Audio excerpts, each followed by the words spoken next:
شیرین شیرین در نزد خیالت اشک سوزانم را پنهان بکنم بزور شیرین شیرین یک دل علمی جدایی تلخم را یک دل علمی جدایی تلخم را گیریم دیگر از تو دور شیرین شیرین گیریم دیگر از تو دور شیرین شیرین گیریم دیگر از تو دور شیرین شیرین.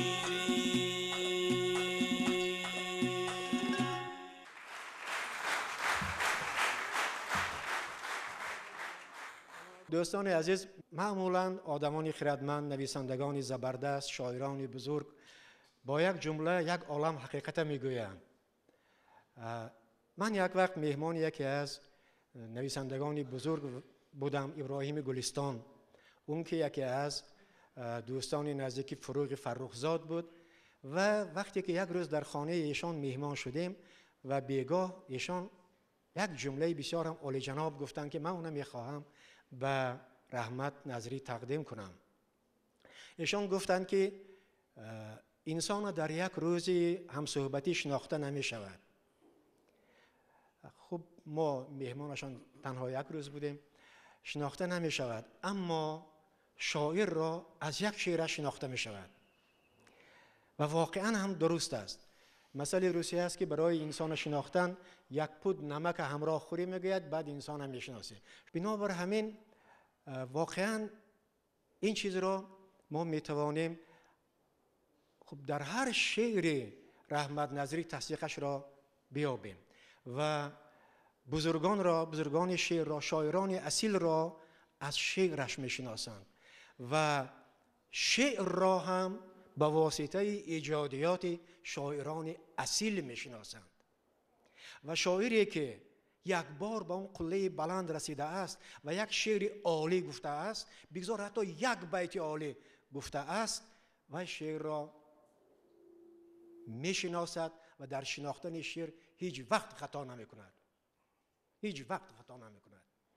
بنابر همین وقتی که شعرهای رحمت نظری را میخوانید، از یک شعرش چی بودنی این شاعر به چشم میرسد. بنابر همین در این حالت همون گپی که ابراهیم گلستان به من گفته بود من به یادم آمد در این مجلس و واقعا نسل‌های هستند که امروز جوان هستند و امروز فردا شعر اصیل را از ایجادیات رحمت نظری خواهند شناخت. در یکی از شعرهایش بعد از تکلیف دل رحمت نظری هم میگوید که باز از نو دوام خواهم کرد، زندگی را سلام خواهم کرد، سوی خورشید بام دادان شاد، رقص بالای بام خواهم کرد.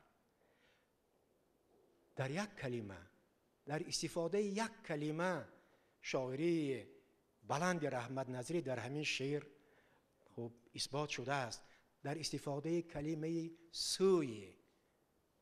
و شاید زباندان، شاید منطقی بگوید که این کلمه در جایش نیست، چخیر سوی خورشیدی بامدادان رقص میکنه. اما اون چیزی که این شعر را شعر کرده است، این 4 مصرع را شعر کرده است و علامت بی گمان شاعر عالی جناب بودن رحمت نظری و جای استفاده سخن را حس کردن او در همین چیز است.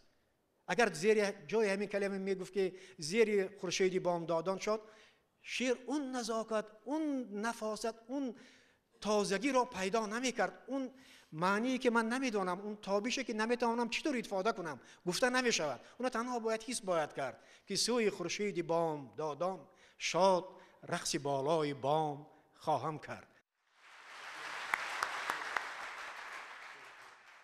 دلم دریاست اما تشنه جان است، دلم دنیاست اما بی مکان است، دم گرمای پیرامون هامون، درخت سایبان بی سایبان است. به سان خط آژنگ کوهستان، به هر سنگ است فرهنگ کوهستان. بخوانم سرنوشت مردم خیش، من از پیشانی سنگ کوهستان. عشق من عشق آخرینی من، آذرین آذرین ترینی من. عشق من آخرین امید دلم، آرزوی برین ترینی من. عشق من سوز بیکرانه من، عاشقی های خودسرانه من. از گدازی نهان ترین دل، در جهان آخرین ترانه من.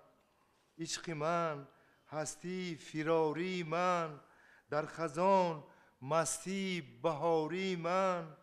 با همه شور زندگی آخر، مردنی وار دوستداری من. عشق من عشق دیر بی تدبیر، آخرین ناله دل از تقدیر. سوی مهتاب نیمه شب به علم، سوی مهتاب نیمه شب به علم، نوله آخرین گرگ پیر. تشکر.